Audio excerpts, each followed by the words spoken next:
জয় হিন্দ বন্ধুরা, তোমরা দেখছো তোমাদেরই প্রিয় ইউটিউব চ্যানেল মা অনলাইন পয়েন্ট। ইতিমধ্যে তোমাদের বহু প্রতীক্ষিত WP constable, lady constable in West Bengal police 2020 রিক্রুটমেন্টের কিন্তু অবশেষে তোমাদের অবসান ঘটলো। মানে প্রিলিমিনারি রেজাল্টের কিন্তু যে রেজাল্ট সেটা কিন্তু অফিসিয়ালভাবে আগামীকাল প্রকাশিত হয়ে গেল। গেট ডিটেলস করে আশা করি তোমরা সবাই দেখে নিয়েছো নিজের রেজাল্টটা। এবার ফল দেখার পর অনেকে ফেল করছো, অনেকে বলছো দাদা আমি শর্ট লিস্টেড হতে পারিনি পিইটি পিএমটির জন্য। এটা একটা দুঃখজনক ব্যাপার, কারণ কাট আপটা অনেকটা হাই গেছে। কাট আপ কী কারণে হাই গেছে আমরা অ্যানালাইসিস করে দেখেছি। তোমাদের সম্পূর্ণ বিস্তারিত ভিডিও সন্ধ্যের দিক করার চেষ্টা করছি, যদি সময় পাই তো অবশ্যই সন্ধ্যেবেলা করব। তো কিছু কারণ রয়েছে তোমাদের বলে দিচ্ছি ভিডিওতে, দেখে নাও। তোমাদের যারা কনস্টেবলের প্রার্থীরা যারা ফেল করেছো তোমাদের জন্য গুরুত্বপূর্ণ ভিডিও, 1 সেকেন্ড ভিডিওটা মিস কেউ করবে না। আর অবশ্যই একটা লাইক করে বন্ধুদের মাঝে শেয়ার করে দিও, তোমাদের হেল্প করার জন্য ভিডিওটা তৈরি করা, ঠিক আছে? তো অবশ্যই শেয়ার করে দেওয়ার দায়িত্বটা তোমাদের। তো চলো ডাইরেক্টলি কিভাবে তোমরা আরটিআই কম খরচে করতে পারবে। শুধুমাত্র তোমাদের প্রায় কত টাকা খরচা হবে এখানে যদি হিসাব করা যায়, সেক্ষেত্রে 50 থেকে 60 টাকার মধ্যেই কিন্তু হয়ে যাবে, ঠিক আছে? তার মধ্যেই হয়ে যাবে, তার বেশি কিন্তু লাগবে না। 60 টাকার মধ্যে তোমার টোটালি আরটিআই করতে পারবে। যেটা তোমরা অনলাইনে যদি করে থাকো সেটা কিন্তু 500 টাকার উপর খরচা পড়ে। তো এই সমস্ত রিক্রুটমেন্টে, পুলিশ রিক্রুটমেন্টে, ঠিক আছে, বেশি তো মধ্যবিত্ত ঘরের কিন্তু ছেলে যায় না। তো এই ক্ষেত্রে দরিদ্র সীমার বা যেগুলো মিডিল ক্লাস ফ্যামিলি যেরকম, ঠিক আছে, পোর ফ্যামিলি থেকে কিন্তু সবাই বিলংস করে, তারপরে কিন্তু কনস্টেবল এই সমস্ত চাকরিতে যায়। আর এখন একটা এমন সিচুয়েশন এসেছে, ডাব্লিউবিসিএসের ক্যান্ডিডেটরাও কিন্তু ডাব্লিউবি কনস্টেবলের জন্য প্রিপারেশন নিচ্ছে, ঠিক আছে? তো চলো আরটিআই প্রসেসটা কীভাবে করবে তোমাদের ফার্স্ট অল বলে দিই। তো এটা আমি নিজে স্পেলিং দিয়ে লিখেছি, তোমরা তোমাদের মতো লিখে নিতে পারো, ঠিক আছে? বা যদি চাও তো এটা না লেখাটাই ভালো তোমাদের। তো জানি না হাতের লেখাটা কেমন হয়েছে না হয়েছে, তোমরা অবশ্যই কমেন্ট করে বলে দিও, ঠিক আছে, বুঝতে পারছো কি না। তো এখানে দেখে নাও, সবার প্রথমে আমি জুম করছি। West Bengal police RTI apply offline. প্রথমে তোমাদের হেডিং থাকবে West Bengal police RTI offline, ঠিক আছে? বা West Bengal police recruitment board RTI apply online, যে কোনো একটা লিখলেই তোমাদের হয়ে যাবে। 10 টাকা দামের কোর্ট ফি একটা কিন্তু স্ট্যাম্প লাগবে। 10 টাকা দিয়ে তোমাদেরকে কোর্ট ফি নটারির কাছেও পেয়ে যাবে, যেগুলো উকিল টাইপের থাকে উকিলের কাছেও পাবে, নটারির কাছেও পাবে কোর্ট ফি স্ট্যাম্প, ঠিক আছে? তো সেখান থেকে তোমরা কালেক্ট করে নেবে, সোমবার তোমরা সেন্ড করে দিতে পারো এটা, ওকে? এখানে কি লিখবে, উপরে লিখবে to the SPIO and SUPDT of police, dot দিবে কিন্তু, ঠিক আছে? টি এর পর ডট দেবে। তারপর দেবে West Bengal police recruitment board, Araksha Bhavan, 5th floor, 6th cross road, block DJ, sector 2, Salt Lake city, Kolkata 7,91,000। এখানে কিন্তু একটা জিনিস দেবে, ডেটটা অবশ্যই মাস্ট বি তোমরা কিন্তু দেবেই, ঠিক আছে?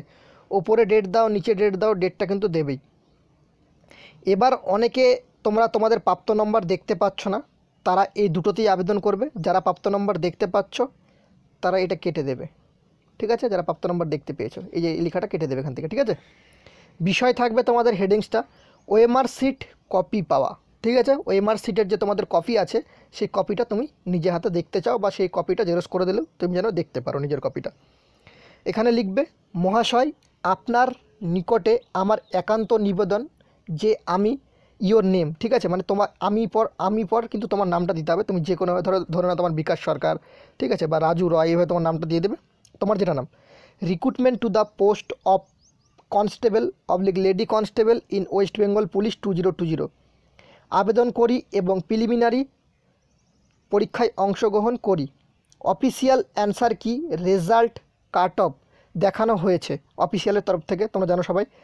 তার থেকে বেশি নম্বর পাচ্ছি, তা সত্ত্বেও আমাকে পাস করানো হয়নি। এবার মাথায় রাখবে তোমার সাথে কিন্তু বোর্ডের কোনো শত্রুতা নেই, তো টেকনিক্যাল প্রবলেমের জন্য এরকমও হতে পারে, কোনো ব্যাপার নেই, ঠিক আছে?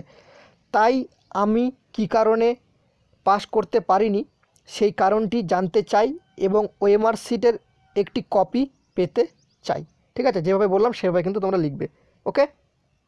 এটা বাংলায় লিখতে পারো, ইংলিশেও লিখতে পারো। তোমাদের সুবিধার্থে বাংলায় আমি বলে দিলাম, তাহলে তোমাদের সুবিধা হবে। অতএব মহাশয়, তথ্য জানার অধিকার আইন 2005 অনুযায়ী, যেটাকে তোমরা আরটিআই, ঠিক আছে, রাইট ইনফরমেশন অ্যাক্ট, ঠিক আছে, আরটিআই রুলস অনুযায়ী তুমি কিন্তু তথ্য কিন্তু জানতেই পারো, ঠিক আছে? 2005 অনুযায়ী উপরোক্ত তথ্যগুলি যেন আমি জানতে পারি বা এই সম্পর্কিত অফিসিয়াল একটি কপি যাতে হাতে পাই, তার সুব্যবস্থা করিলে চিরকৃতজ্ঞ থাকিব। এটুকু লিখবে। লেখার পর তোমরা নিচে চলে আসবে বিনীত, ঠিক আছে। বিনীত দেওয়ার পর এখানে কিন্তু তুমি নাম লিখবে নিজের, বাবার নাম লিখবে, ঠিকানাটা ফুল অ্যাড্রেস দেবে। তোমার কিন্তু সমস্ত কিছু ঠিকানাতে সমস্ত কিছু দেবে। ধরো তোমার গ্রামের নাম, post office, police station, district, pin number, আর ডাব্লিউবি লিখে দিতে পারো সাইডে, ঠিক আছে। যেহেতু ওয়েস্ট বেঙ্গলটা লিখে দিও, মেনশন করে দিও, ডাব্লিউবি লিখলেই হবে, ডাব্লিউ.বি। তো এইভাবে লিখে দেবে। ফোন নাম্বারটা তোমার মোবাইল নাম্বারটা দেবে, যেটা তোমাদের কন্ট্যাক্ট রয়েছে। যদি তোমার কাছে যেই কন্ট্যাক্ট নাম্বারটা রয়েছে সেই কন্ট্যাক্ট নাম্বারটা দেবে, বা যদি দুটো নাম্বার থাকে স্ল্যাশ দিয়ে দুটো নাম্বার দিয়ে দেবে। যে নাম্বারটা তোমার কাছে অলরেডি সবসময় থাকে সেই নাম্বারটা ফার্স্ট দেবে, ঠিক আছে। ফার্স্ট প্রেফারেন্সে সেই নাম্বারটাই লাগবে। অফিসিয়াল ইমেল, মানে তোমার যে মোবাইলে যে জিমেলটা খোলা রয়েছে বা ইমেলটা খোলা আছে সেই ইমেলটা কিন্তু এখানে অবশ্যই দেবে। প্লেস, তোমার গ্রামে এই একটা যেখান থেকে পাঠাচ্ছ সেই জায়গাটা, আর একটা ডেট দিয়ে দেবে, ঠিক আছে। প্লেস ডেটটা না দিলেও চলবে, এটা যদি কেটে দাও তাও কিন্তু কোনো প্রবলেম হবে না। এর সাথে তোমাদের একটা জিনিস মাথায় রাখতে হবে, ডাব্লিউবি কনস্টেবলের ফিলিমস এক্সামের যে অ্যাডমিট কার্ড সাথে কিন্তু দিতে হবে, ঠিক আছে। ডাব্লিউবি কনস্টেবলের ফিলিমসের এক্সামের অ্যাডমিট কার্ডের যে কপি, একটা কপি জেরক্স করে তোমরা কিন্তু এর সাথে অ্যাটাচ করে দেবে। তাহলে এখানে তোমাদের কি কি দিতে হবে তোমাদের বলে দিই। ফার্স্ট অল তোমাদের কিন্তু একটা 10 টাকা দামের কোর্ট ফি স্ট্যাম্প, তারপরে এই অ্যাপ্লিকেশান লেটারটা, তার সাথে তোমাদের যে admit card WB constable preliminary এক্সামের সেই অ্যাডমিট কার্ডটা দিতে হবে। এবার তোমাদের হচ্ছে খামের বিষয়, যে তোমরা কিন্তু মাথায় রাখবে স্পিড পোস্ট করবে, কেউ নর্মালি পোস্ট কিন্তু করবে না, অর্ডিনারি পোস্ট, ঠিক আছে। স্পিড পোস্ট কিন্তু করবে। তো স্পিড পোস্টে কী লিখবে সেটাও তোমাদের আমি বলে দিচ্ছি বা দেখিয়ে দিচ্ছি, দেখে নাও। এখানে সাবজেক্টে লিখবে ডাব্লিউপি ওএমআর সিট কপি পাওয়া। যদি প্রাপ্ত নম্বর জেনে যাও ওয়েবসাইট থেকে তাহলে তোমার এটা লেখার দরকার নেই, যদি না জানো তাহলে তুমি এটা লিখবে, ঠিক আছে। তোমার খাতা কি হয়েছে না আছে তারা কিন্তু সম্পূর্ণ ইনফরমেশন তোমাকে কিন্তু প্রোভাইড করবে। ফর্ম দিয়ে তোমার এখানে তোমার সমস্তগুলি কিন্তু দিতে হবে। এটা তোমাদের একটা চিঠির খামের মতো একটা স্ট্রাকচার বানিয়েছি আমি নিজে কলম দিয়ে, ঠিক আছে। এটা ধরনের চিঠির খাম। তো উপরে কি লিখবে তোমরা, ডাব্লিউপি ওএমআর সিট কপি পাওয়া, প্রাপ্ত নম্বর জানা। ফর্ম তোমার নাম, সন অফ তোমার বাবার নাম, অ্যাড্রেসটা ফুল দেবে, ফোন নাম্বারটা যেটা চালু রয়েছে সেটা দেবে, আর ইমেলটা কিন্তু সঠিকভাবে দেবে, ইমেলটা, ঠিক আছে। এখানে টু দিয়ে পুলিশ ফুল অ্যাড্রেসটা তোমরা কিন্তু এখানে কিন্তু পেস্ট করতে হবে, তোমাদের পুলিশের ফুল অ্যাড্রেসটা এখানে কিন্তু পেস্ট করতে হবে। এবার পুলিশের ফুল অ্যাড্রেসটা কোথায় পাবে সেটাও আমরা তোমাদের দেখিয়ে দিচ্ছি।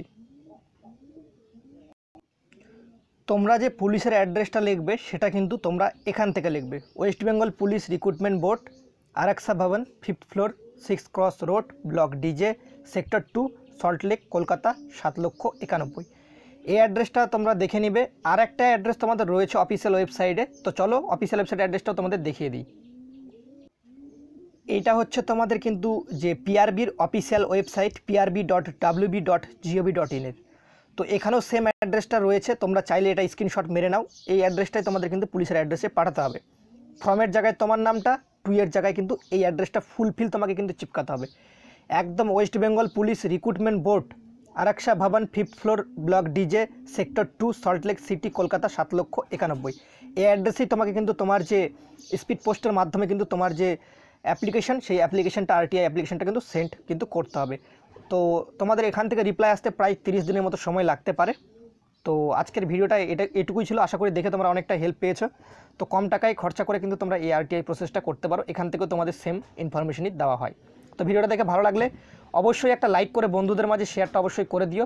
তোমাদের জন্য সন্ধ্যে একটি গুরুত্বপূর্ণ ভিডিও আসছো, সবাই কিন্তু ফলো করো, অনেক কিছু সেই ভিডিও থেকে জানতে পারবে, ঠিক আছে। তো চলো এই বলে ভিডিও শেষ করলাম। জয় হিন্দ, জয় ভারত।